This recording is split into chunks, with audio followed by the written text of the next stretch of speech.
Well, good morning, Interbet fans, and welcome to the Greyville podcast. This is the Sunday Greyville podcast, the 7th of June, and very interesting to see the pentrometer.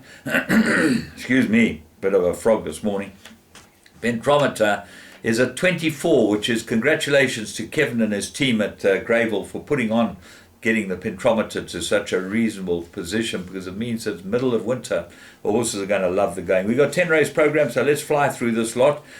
Firstly, just to mention that those of you that don't bet with Hollywood or don't know about the Hollywood bets competition, they have a competition which is free to punters. It's a wonderful initiative and well worth getting involved in. Just go on their website, it will run you through it. You've got to log on and set yourself up.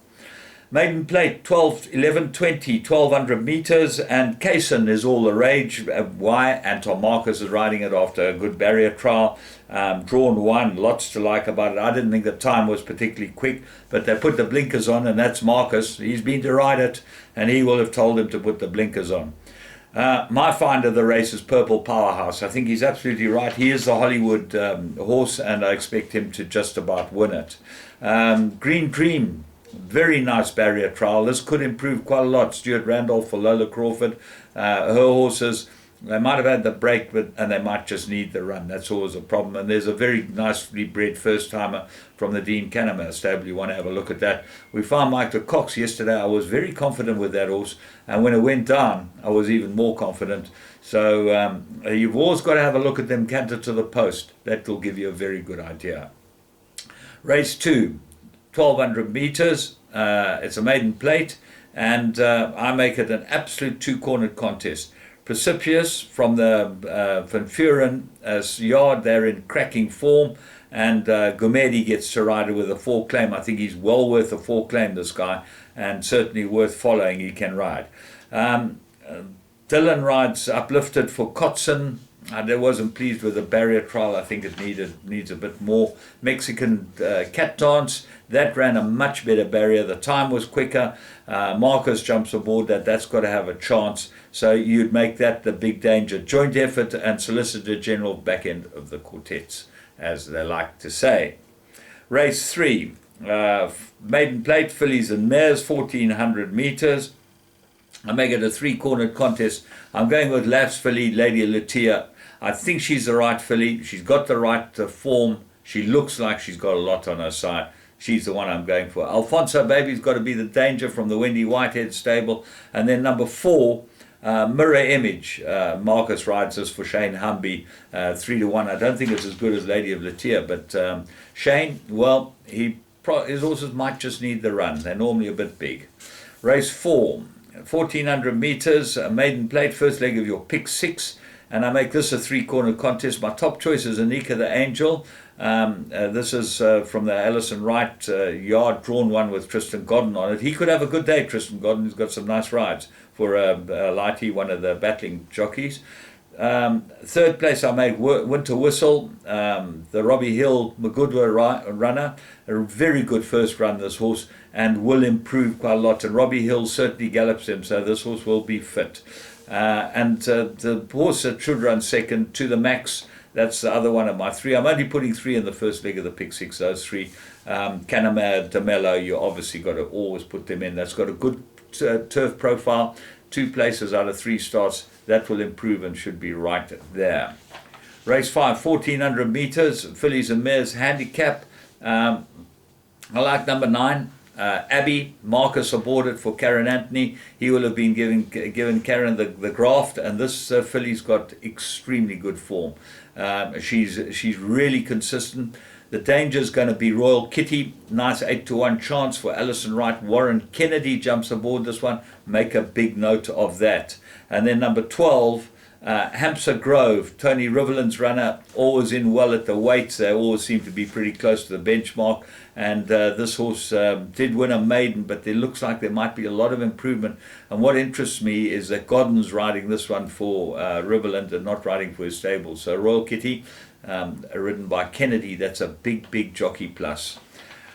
Race 6, 1200 meters, handicap, turf, Buana. I like this horse. I think he's very, very consistent. Lost his way a bit, but he's been running against the best in Cape Town. Run up against Russet Hare and, Fabian. There's horses there that really can run those sprinters. And he's run up against him. He now seems to be back in the right type of race. He gets Marcus. He's very well suited to the 1200 meters. And he looks like the right horse. Dangers. Well, Riverland's 2 always, as I said, close to the benchmark. Elusive Quantity and Desolate Road both got chances, these 2. Of the rest of them, it's actually quite a difficult race. Photocopy might need the run because Paul Reeves's runner definitely needed the run on during the week when he had his first runner. And Mr. Fitz has got outstanding form. I'm not sure he might not be better at Scottsville or on the poly track, but he's got very, very good form. The draw is a concern. I'm going with Bonner, and I think that he could be the right from the Riverland 2 runners. Race 7, Drill Hall. Well, here's where we get to the fun. 1400 meters, and this will be a cracking race because you've got Vardy, who's a hot shot, odds-on favourite. Craig Zaki rides for Marcus. Craig Zaki and Marcus struck up a good team. But I'm not sure that Marcus's ride, Casimir, is not the right horse. This horse has run twice over the 1400 meters, and that's a concern. But he did run 5th last year, and he ran 2nd to One World over 1400 meters as well. So there's no reason, in my opinion, why he won't get the trip. You want to have a look at him in the parade ring if you want to have a bet, because he does tend to be a big, burly type of horse. And that might be against him after this long break that we've had. But he's the class. Race 8, Fillies Guineas. 3 horses. I'm going to stick with the Cape Fillies Guineas form. I think it's the right form. Mississippi Burning is a little filly, and she might have been quite precocious when she won the Cape Fillies Guineas. And maybe Kelpie will improve more than her. As by Dynasty gets Marcus, they're drawn next door to each other. Will be a fascinating race to see what goes on between the 2. And then Driving Miss Daisy. Don't worry about Eric Sands. He knows what he's doing, and certainly brought up a small string which has been well prepared up here from all accounts, and I think this will run extremely well too. So those look like the 3. Any of the others, well, maybe Point of Sale from the Kotson stable could be the big improver. Who knows? She might have a lot of ability, this Var filly, and I'm going to have a close look at her as well. Race 9, the Guineas, 1600 meters. Well, same. You've got to go to the Guineas form. And Golden Ducat, he really is a good horse. Might be on the sharp side for him, but he's very versatile. His profile's great. I like him a lot. Sachdev, I think he's been a bit unlucky, this horse. A couple of times he should not have got beaten. I didn't think Fourie rode him particularly well on the one occasion when he got beaten by King of Gems. And then he got caught by Count Jack. That was very worrying. But Count Jack runs against him today. There can't be much between the 2 of them. I'm going with Sachdev to beat Count Jack. And then the third best horse has got to be Count Jack, obviously. So those 3 look like the 3 horses. Race 10. The Get Out Stakes, 1600 meters. Well, I found one here for you at a big price. Kunte, I like this horse a lot. I think his form shows nothing, but I think he's got some ability. He goes over the right type of trip, this horse. He's looking to go this. He's by exchange rate, Argentine bred. He's looking to go this type of trip. And he just started showing some form when he started in KwaZulu-Natal. I think he's a big runner at 8-1. Tommy Grand, 20-1. Put him into all your play. He'll run very well. And Admiral's Guest gets DeMello, which is a big up. That's going to improve quite a lot. And Brass Bell, put him into your play as well.